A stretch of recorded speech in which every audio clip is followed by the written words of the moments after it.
Okay, so Paul's agreed to open us in a prayer, and then we'll get started. Heavenly Father, we come to you, Lord, we want to thank you for this new and beautiful day that you've blessed us with, Father.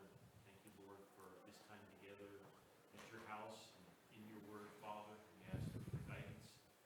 Ask that you would reveal the truth of your word to us as we study it and discuss it and meditate upon it, Father. We ask that you would protect us from any lies that Satan wants us to believe. And pray that you would bless this time in your word and bless us with your presence. Bless Larry as he leads out. Bless him with the words to speak, and ask that your will would be accomplished in each heart and each life. In Jesus' name, amen.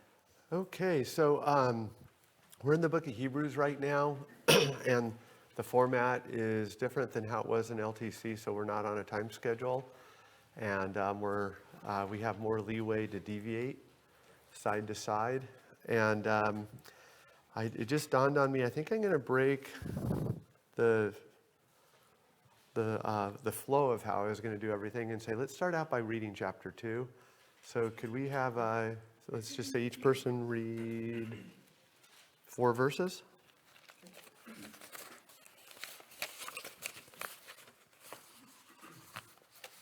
And I go, yeah, please.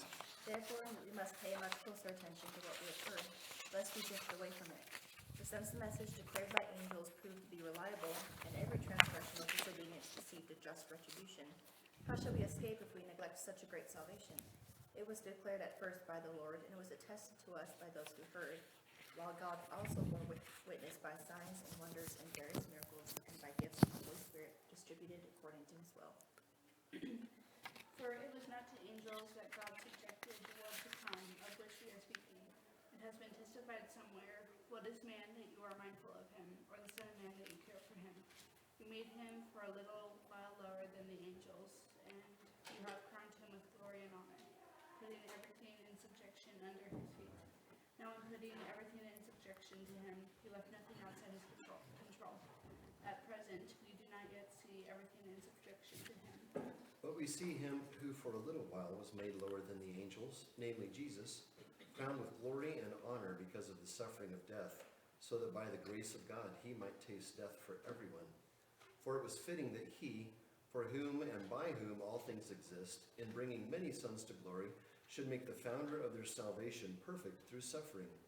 For he who sanctifies and those who are sanctified all have one source. That is why he is not ashamed to call them brothers, saying, I will tell of your name to my brothers. In the midst of the congregation, I will sing your praise. And again, I will put my trust in him. And again, behold, I and the children God has given me. Since therefore the children share in flesh and blood, he himself likewise partook of the same things, that through death he might destroy the one who has the power of death, that is, the devil, and deliver all those who through fear of death were subject to lifelong slavery. For surely it is not angels that he helps, but he helps the offspring of Abraham.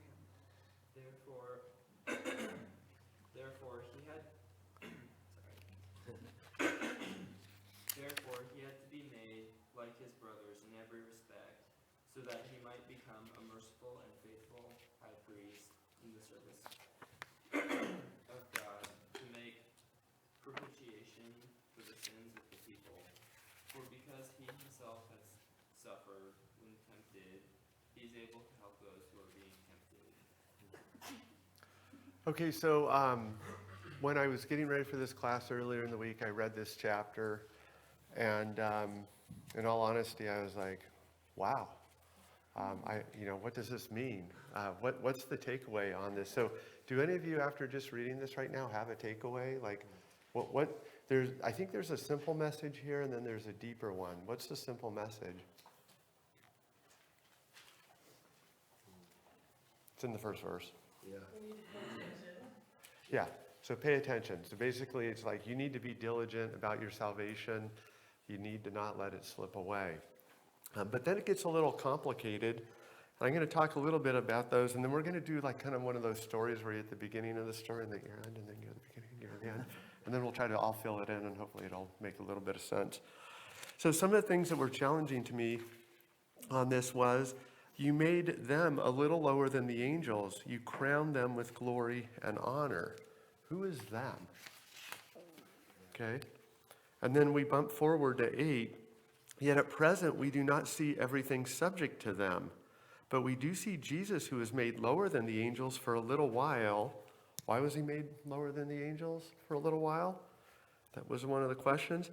Now crowned with glory and honor because he'd suffered death, so that by grace of God he might taste death for everyone. And so we see this here in 8. In putting everything under them, God left nothing that is not subject to them. Okay, so not them, something's not subject to all of them. And then we go into the next, yet at the present we do not see everything subject to them. So something was subject to them, whoever the them is, and now it's not. What translation are you using? This is the NIV. Okay. So, okay. Mine shows him. Him? Okay. Okay. So we're seeing it both ways there, and when we get back to this, we're going to see there's two interpretations of that. So if it's him, who would it be? And if it's them, who would it be? The church. Okay, good. All right, good. So a couple other things. 14, of him who holds the power of death, that is the devil. So it appears the devil holds the power of death. What does that mean? And does the devil still hold the power of death? And then it says, for this reason he had to be made like them. Okay, so now we're seeing more, who's them? Who was that? And does that relate to those other persons? So we're going to try to tackle some of those things here today. But as we get started, I kind of want to tell you a story about something that happened to me this week. And I think it'll tie in a little bit to what we were talking about here. So I was driving down the road, going down to Caldwell. And an old friend of mine that I've known since I was a teenager called me, and I was returning his call. And so we get to talk, and we were talking about paying taxes, okay? And I don't know if it's appropriate, but I said there's two things I fear in life, God and the IRS. And the IRS is something you just don't want to mess with. And so he likes to challenge me with questions. He's what we would call a really good guy, but he's not a Christian person. A matter of fact, if he believed, he would be one of the best Christian people I know. Okay, do any of you know people like that? You know, and so anyways, he says, why do you fear God? I thought God loved you and you love God. And I said, oh, it's kind of somewhat easy. I go, it's more of a reverence. It's an acknowledgement of the power and the awe of God. It would be like you getting into a Ferrari and taking it for a drive. And there's a side of you where you're enjoying driving the car, but there's a side of you where you fear the car because of what it's capable of doing. And he goes, oh, I kind of get it. You know, that's kind of like with my dad when I was a kid. I always knew he loved me and I loved him, but I had this fear of him, of what happens if I disobey him. And I go, yeah, that's kind of what it's like. And he goes, you know, it surprises me when I ask you these questions, how quickly you can give me an answer. It's as if you already thought them out. And I'm like, well, I have. Yeah. So, not that I know the answers to everything. And so he'll ask me questions like, why fear God? Why did God make us? Why did he make us knowing that we would sin? And why does God allow us to be tempted? And he'll ask me those questions again. And then we get into philosophical arguments over, can love exist if everything was love, or would it not be special anymore, and things like that. So the reason I'm bringing that up is, one is we want to be prepared to have an answer for people. But to dive into Hebrews 2, I think we got to go a little bit deep, and we have to kind of understand what the big picture is of the Bible. You know, often we'll say 66 books, 40 different authors, written in 3 different languages on 3 different continents, with a common theme, and that is the creation, the fall, and the redemption of mankind. Okay, so sometimes we'll summarize the Bible that way. When we look at Hebrews, why does knowing that big picture become important? This is the interactive time of the class, you guys. Well, the author of the book kind of had the big picture. Right. So it's good for us to enter that same mentality. Right. So I've shown you this chart before here. These are the books of the Bible. Normally it would be in color. And these are all the cross references back and forth when we look at things. So I don't know if you could see that back there, but lots and lots of continuity. Again, we're talking of a period over 1,500 years with fulfilled prophecy. If you think about it, for the Bible to have been written, if it wasn't true, there would have to be a conspiracy that lasted for 1,500 years in 3 different languages on 3 different continents, and everybody collaborated together, and the collaboration was passed on from generation to generation, took a 400-year gap, and then picked up again, and all the promises came true. Okay, that's the hoax that the Bible would have to be if it were not true, which is impossible. Yeah, Larry. I heard once the odds of that happening were described like this: if the state of Texas were filled with silver dollars up to your knees, and you got in a plane and flew over, and then you jumped out and you landed and you picked up just the exact silver dollar that you were supposed to out of all of that, that would be like the odds of all that coming true. Right. So, Yeah. So, yeah. And when you get to that level, some people would maybe argue, well, it could have happened. It could happen, But really, when you get to that level of mathematics, it's a statistical impossibility because it just can't happen. So, any comments on that? So I want to read just a couple other things because we're going to try to go a little deep. 1 Corinthians 3:2. I fed you with milk, not solid food, for you were not ready for it. And even now you are not ready. This is Paul rebuking the Corinthians, saying, you guys, I gave you the basics, but you're not progressing. 1 Peter 2:22.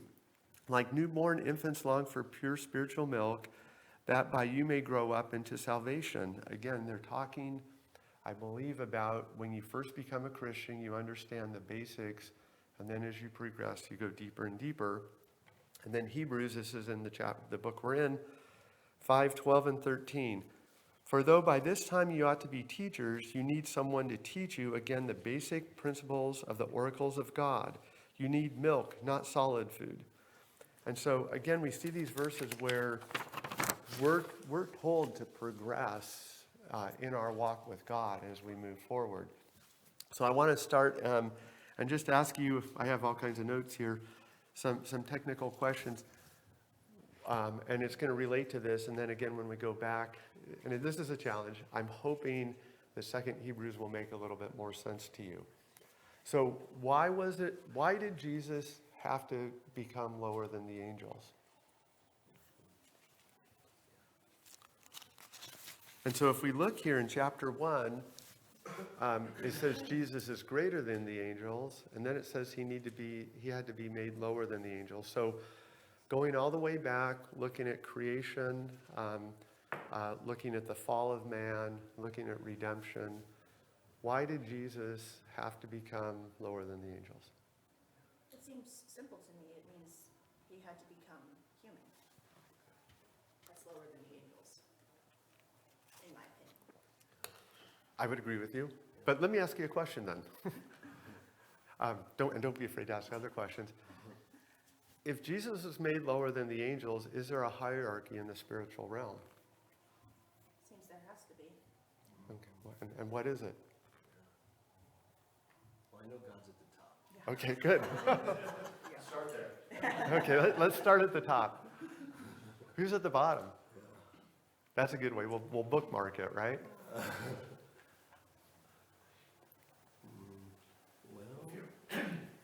If you're talking about a hierarchy, well, the scriptures tell us that those who do not seek at them will be blessed in the kingdom. Okay. But this again is the Free Johnson translation, but the reason why the Christ was made lower than the angels on our level is because when we gave sacrifices of animals, and then we gave different things, to please God. But when it became a human being, then we even stood it more because we're human. Right. We saw when our Savior was crucified, that could have happened to us. Okay, In fact, it happened to two people at the same time on each side of it. right, So okay, that brings it home to us to where before with sacrifices with animals, they're just animals. right, To me, it just shows God's love for mankind and for us to see and understand that he humbled himself. And that's why he chose the Jews. Why did he choose the Jews, not the Romans, or because the Jews were classed as the lowest of all people. And God chose some that were above the Jews, well, then the Jews were felt left out and no good. But he is, to me, he is saying, I'm here for the lowest of all people, and that's where I'm going to become. right. Okay. So let's go back, and again, I'm hoping to tie this in, and you walk away here with maybe a reflection on how we could look at Hebrews 2. So God creates the universe, he creates everything, and I'm going to keep going back to the beginning, because there's a link there, I believe. So he makes Adam and Eve. Who has dominion over the earth in the garden? Yeah, he gives it to Adam and Eve. What? He gives it to Adam and Eve. He gives it to Adam, right? So Adam has dominion over the whole earth. There's a verse that talks about the first Adam and the second Adam. Have you heard that? So who's the first Adam? Adam and Eve, right? Who's Yeah. Adam Senior. And who's the second Adam? Jesus. Jesus. Okay. And so Adam has dominion over the world, right? And then he sins, right? After he sins, does man still have dominion over the earth? The curses definitely apply not. Yeah. What's that? The curses definitely imply not, because man now Right. has to struggle against everything, Okay. as opposed to being under his control. Okay. Seems like he's got the same mission and the same responsibility, but it's gonna be hard now. Right. Yeah, it'll fight back against him. So let me fast forward a little bit here. And again, I hope this makes sense at the end. It was challenging. So when Jesus is being tempted by the devil, and the devil says, look at all these kingdoms. I will give these to you if you bow down and worship me. Who had control over those kingdoms? Let me ask you this. Did Jesus say to the devil, you can't give me something you don't got? You ain't got, right? So who had control over those kingdoms?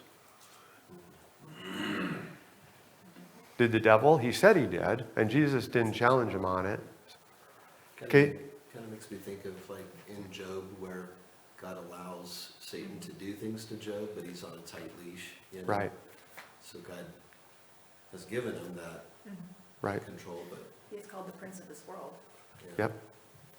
And then in Matthew 28, the Great Commission says, all power on heaven and earth has been given to me. Therefore, go teach all nations, baptizing them in the name of the Father, Son, and the Holy Spirit, teaching them to observe all things.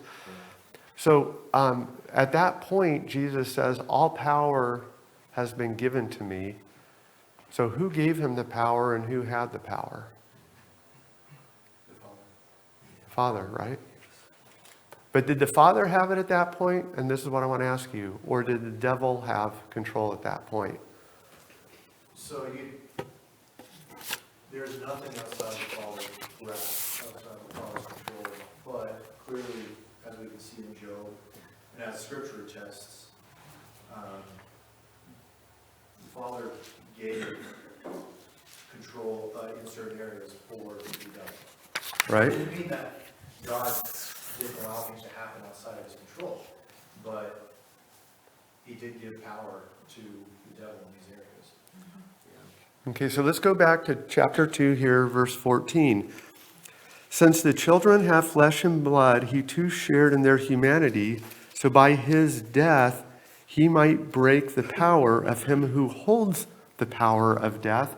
Who's the power of death? It tells us that is the devil. Okay, so it says here that the devil holds the power of death. I believe that's pretense. So did the devil have power before the resurrection that he doesn't have anymore?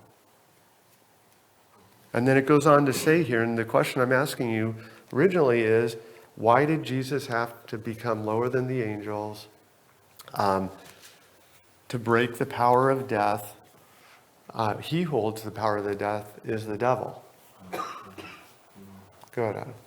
So, it gives clear where Satan, his power is. It's in death. And it makes you think of Ephesians, where through one man sin entered the world and death followed. And then thus, death spread to all men because one man sinned. And then you have, on the same note, because of Christ, we're no longer under death. So that, looking at the big picture, is the big picture our life on this world, the struggle on this world, or is the big picture eternity? Right. And I'd say the big picture is eternity, which is the death being the result of sin. As believers in Christ, we don't have to fear death because Christ, through his death, shows that he has power over us. Keep going. Yeah, that's kind of where it makes me think. So, because there's another passage, I can't remember where it is, but that talks about our current struggle, where our battle is not against the forces of this world, but against the principalities and the evil forces that are on this world. So, the struggle against Satan and his minions or dominion, he still has dominion on this earth, because we look around and this world is fallen. So it's not perfection. So there is still a struggle going on, but we know in eternity that death has been conquered. Right. So those are good points, and I'm going to try to tie that in a little more. And again, this is about as deep as I can go, just, So let's look at Hebrews 3:7-11. Today, if you hear his voice, do not harden your hearts as you did in the rebellion. What's the rebellion? Yeah, when they were in the wilderness. When they're in the wilderness, right? And it says, during that time of testing in the wilderness where your ancestors tested and tried me. So who was doing but each was getting tested, right? They were testing God, which didn't go very well for them. But they were also being tested and trained, right? What were they being trained for? Well, to enter the promised land, it seemed like. To enter the promised land, to trust God, right? When it's all said and done, they didn't trust God, right? For 40 years. That is why I was angry with that generation and said, their hearts are always going astray. They do not know my ways. Why did they not know his ways? Was it their head or was it their heart? Their heart. Their heart. They just weren't getting it, right? And so when Jesus comes, what does Jesus want from us? Our heart or our obedience? Or both, let's say. Yeah. I think if he has one, he has the other. Okay. Anybody else? So let's go back now to Hebrews. So we read this in 7. You made them a little lower than the angels. You crowned them with glory and honor. In putting everything under them, God left nothing that is not subject to them. Okay? Now he's talking about God leaving this. Yet at present, we do not see everything subject to them. Okay? So that's kind of a confusing verse. And the question is, based on the translation, should it be them or should it be him? I think there's times you could put them, but for the most part, him fits it better. However, Would him necessarily be Jesus, though, or could it be Adam, or them? Could it them be Adam and Eve? Subjection under someone's feet, we know that that's Christ. That's not Right. ours. So that would have to be him. Okay. It says, you made him for a little while lower than the angels, and crowned him with glory and honor. You could make the argument that is them, but the preceding verse is, or the Son of Man. So I think it's reflexive of that. You can fit them in and explain it away and say, here's how it works. Right. I would say a plain reading would say him applies far more than that. Okay. Good. I think that what it is it's Psalm 8. So starting in verse 6, going all the way through the end of verse 8, it's talking about mankind. And in Psalm 8, it's right there, and it says, "What is man that thou art mindful of him, or the son of man that thou visitest him?" And it's talking about mankind. So I think it's the mankind, like the singular him, meaning the plural mankind. And then Jesus was made man, just in the next verse, so that he would suffer just like that. So Right. that we could be come to glory through his being perfect in his suffering. Okay, I think that's a good explanation. See the- Not just because you're Patrice, but that's actually I a was good gonna say, point. this new person in class has some pretty good Yeah. insights. So, Maybe she should be here more often. yeah, I mean, the fact that we're a little unsure, like, which pronoun this is referring to, Yeah. just tells us also, the importance of that Jesus was made man. Right. That he, in ways, represents mankind. Right. And he goes through the suffering that we couldn't, because he lived the perfect life. Exactly. Okay, good. I think we're going in the right. Okay. So hopefully, so it goes on here in 8, at the end it says, "Yet at present we do not see everything subject to them." At present we do not see everything subject to them. What does that mean? And this was the situation when I read this chapter. I was like, okay, I can gloss over this and say, hey, don't neglect great salvation. I could talk all about neglecting the great salvation. But we have this argument here that it appears if we don't have some understanding, in my opinion, of the creation, the fall, and the redemption, we're not going to know what they're really saying here. And sometimes maybe when we read a chapter, we look at it and say, okay, what's the main point? Don't neglect the salvation. But this is an inspired word of God. It was given to us. And does it seem reasonable that we should try to understand it if we can? Okay, so I'm going to tell you what I think. Okay? And this is after studying this and thinking about it. Adam and Eve were put in the garden. When they were put in the garden, they had dominion over the world. There was only one thing they were told not to do. The devil was there, but I believe the only power the devil had at that point was temptation, which I believe is the only power he has today. At that point in the garden, sin was not in the world. The temptation was not a part of the world at that point. And then when Adam and Eve sin, he becomes the Prince of Peace. And I believe that's what Prince of the world. That's Jesus, is Prince of Peace. Okay, he becomes the Prince of the world. And now he has the power of what? Does it say in here? He has the power of death. So when they sin, the devil in a way gets some power, right? And then we start, remember, creation, fall, redemption.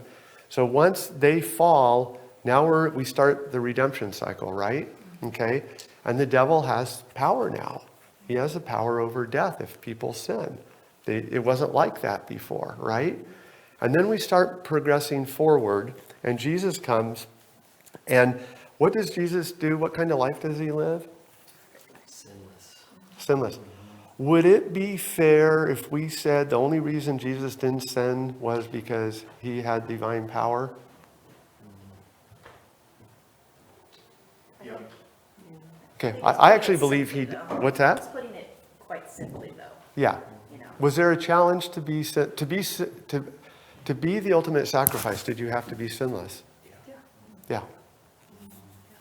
And is that something any of us have done? No. Yeah. Okay. So what I believe is happening here is Jesus comes down. He's made lower than the angels. There is a hierarchy. You have God in the Trinity, let's just say. You could argue Jesus now has the power. Jesus is God, but Jesus says, I go to the Father, he's greater than me. There's a verse that says his ways are not my ways, and we just don't get to know everything. After the Godhead, we have angels, which are spiritual beings. People argue who the devil is. Is he a fallen angel? There's a lot of verses that suggest that. Some people say the devil and Jesus were brothers and the devil rebelled. I don't believe that. I believe that Jesus was never an angel and he was always higher than the angels until he came to earth. But I believe the reason he came to earth in the flesh was to live amongst you and I, to share in the same temptations you and I share in, and to prove that you could live that sinless life so that then he could become that perfect sacrifice. And in becoming that perfect sacrifice and dying, kill the one who has the power to kill, which is the devil, which it says right here. So Jesus, when he dies, sin and death is conquered. The devil no longer has that power. The power is given from God to Jesus to rule over everything. And we go back to where the only power the devil has over us is lies and temptation. Okay? Shoot holes in that. I think, there's still a part of the world that doesn't believe, and I would argue that Satan still has the power over death, because if they sin and they're not under Christ, they die. So, you have a point, but let's go back here to 8. Yet at present we do not see everything subject to them. Okay, so at this point, assuming we're still at this point, not everything has been given back subject, because there is still the influence of the devil. But we have a way to escape the devil, if you will, through Jesus. Okay, and the reason he came, I believe, in the flesh and died was to prove that you could live a sinless life. And then ultimately he conquered death. And so when we go through this, if we look at it through that big picture way, I think it makes a little bit more sense. Okay, so I'll go ahead, Adam. I would say that as far as Satan's dominion in the earth, I think it's definitely more than just a tent. We have, when people clearly that's still, you see it in New Testament scriptures, but you see it today, people clearly who are demon possessed. Right. And that's definitely a level more than just temptation. That's full on. Yeah. A completely different ballgame. So are those people, though, did they allow the devil in? Would be a question. So temptation is there, but do we have to succumb to that temptation, or the people that you're referring to, did they have no choice? Because there's a verse that says if you resist the devil, he'll flee from you. We're just having a conversation. How do you resist the devil? Well, to me, it's only possible with the Spirit. But I'm the teacher and you're the student, so no, I'm just joking. So if you have the Spirit, You'll be the teacher next week. Right. I would say no. So you can have, you look at the cultures that exist in this world, and we're all born fallen, is what the Bible shows. And if you live in an area where not a single person around you is saved, or is even necessarily even heard of salvation, and openly, you ever have a chance reading the British excerpts from exploration into deep Africa and Spanish exploration, like what they discovered in rich South America, is millennia of open demon worship. So I would make the case that there's really not a chance for somebody in a culture like that to even resist necessarily possession. Okay. I guess I would differ just a little bit, because regardless of what comes, Satan comes a little bit, a little bit, a little bit. And every person has a choice to make, whatever it is. Whatever he's tempted to do, he has the decision to make. Do I want to do it or don't? And So Adam and Eve had that choice. When Satan came to them, they had a choice. if we get done, because I want to kind of tie this a little bit, let's talk about why did they have that choice. Go ahead. Just to touch on that, there are many people in this world who are addicted to drugs, not through their own choice, but because they were subjected to drugs as a means of control. And you can make tie-ins in a similar capacity towards things of a spiritual nature as well. Okay. So for the sake of time, and again, we could talk more about this. Are you next week? Or is it Adam? You're. No, It's me. It's, okay. Don't put that on me. So, okay. Adam will finish and have all your answers next week. So let's go through this again. I'm not the best reader in the world, but let's read this now with maybe some things that we've talked about and see if it maybe takes on a different meaning. We must pay the most careful attention, therefore, to what we have heard so that we do not drift away. Okay, we talked about the Jews in the wilderness drifting away. For since the message spoken through angels was binding, that means it's a contract that can't be broken, and every violation of disobedience received its just punishment, how shall we escape if we ignore so great a salvation? So if they couldn't escape it then and now we have Jesus, what excuse do we have? They maybe could have argued excuses. We have no excuse. This salvation, which was first announced by the Lord, that's Jesus, was confirmed by those who heard him. Those are his disciples who were put to death, that died because they believed. God also testified it by signs, wonders, and various miracles, and by the gifts of the Holy Spirit distributed according to his will. So people were receiving the Spirit, they were living this out, and this is more of that evidence that we have. It is not to the angels that he subjected the world to come, about which we are speaking. Okay, so the angels weren't made to have dominion over the world. We were. Remember, we're going back to the garden. Who had dominion? Adam and Eve did. But there is a place someone has testified, and this is where we go to Psalms. What is mankind that you are mindful of them? A son of man that you care for him? You made them a little lower than the angels. You crowned them with glory and honor. If this is Jesus, it makes sense. If it's Adam and Eve, they had that dominion back when they were in the garden. You crowned them with glory and honor and put everything under their feet. I believe that might be referring to the fact that Adam and Eve had dominion over the world at that point. Moving on. In putting everything under them, God led nothing that was not subject to them.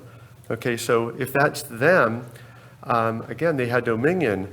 Yet, at present, we do not see everything subject to them. Okay, if that's referring to us, there's a final coming of Jesus where every knee will bow and every tongue will confess. Verse 9. We do see Jesus, who was made lower than the angels for a little while. Why? So he could become that perfect sacrifice, live the life, and prove to us that it could be done so that we could understand our sin nature more and not just appreciate that Jesus died for us, but that he also lived for us and lived that perfect life. Now crowned with glory and honor because he suffered death. Why did he get that? Because he died. So that by the grace of God, he might taste death for everyone. Who is everyone? That's us. Verse 10, in bringing many sons and daughters to his glory, it was fitting that God, for whom and through whom, everything exists, would make the pioneer of their salvation perfect through what he suffered. Both the one who makes people holy and those who made holy are of the same family. So Jesus is not ashamed to call them brothers and sisters. Okay, how are we brothers and sisters? Through adoption, through the promise of Abraham. Okay? And then it says, I will declare my name to my brothers and sisters. I will assemble, I will sing your praises. And again, I will put my trust in him. And he says, here I am, and the children of God has given me. Verse 14, since the children have flesh and blood, he too shared in their humanity. So why did Jesus come and make himself lower? To share in our humanity. So that by his death, he may break the power. Okay, so who's he breaking the power of? It's going to tell us the devil, of him who holds the power of death, that is the devil. And to free those who all their lives were held in slavery by fear of death. So I believe he's talking that when Jesus died, it was backwards going, forgiving the sins of the people, not just that lived from Jesus' death forward, but all the way to the back. For surely it is not angels he helps, but Abraham's descendants. That's us. We're Abraham's descendants, not angels. For this reason, he had to be made like them. Okay, why did Jesus die? Because he had to be made like them, which is us. Fully human in every way. Okay, some people say, well, Jesus was half spirit, half human. What does this say? He was human in every way, in order that he might become a merciful and faithful high priest in the service to God, and that he may make atonement for the sins of his people. What happened when he died? The veil was torn, and he became the high priest who we have access to through prayer to talk to God. Because he himself suffered when he was tempted, okay? Was the devil able to tempt him? Yes, just like the devil tempts us. He is able to help those who are being tempted. So through his humanity, he was tempted, he resisted, and now he helps us. Does it take on a little bit different context after the discussion we had, reading it initially and now reading it again? Does that kind of make sense a little bit? If it does, that's what the purpose of the class was. Hopefully it didn't confuse you more. We got 2 minutes. Anybody else want to say anything? As a preacher, I love that this preacher says in verse 6, it's been testified somewhere, but he can't quite remember where it is. Yeah, okay. So I feel good about that. Okay. So I wanted to end just with 2 things. And just when we study this stuff, just remember John 3:17, Jesus did not come to condemn the world, but to save it. So when we dive deep into these things and you're like, oh man, this is hard to grasp, I don't have it down at all. But just remember, Jesus came to save you, and he's reaching his hand out to you. And all you have to do is accept that invitation and then be obedient to him and follow him. So that's it. Thank you. Good, thanks, Larry.